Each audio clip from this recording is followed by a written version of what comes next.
Making my pants steam. That's why everyone calls me Hot Pants. Nobody calls me that. I'm gonna string up a little clothesline to start drying my gloves out. I brought a little luxury item here.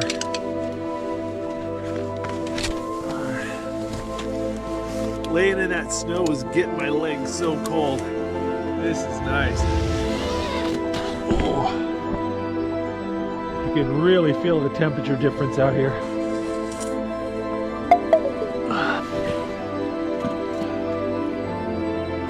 Melting snow is such a pain. It'll probably take me 45 minutes to get this snow melted and up to a boil. All right, we got the water boiling. It's time to make some food.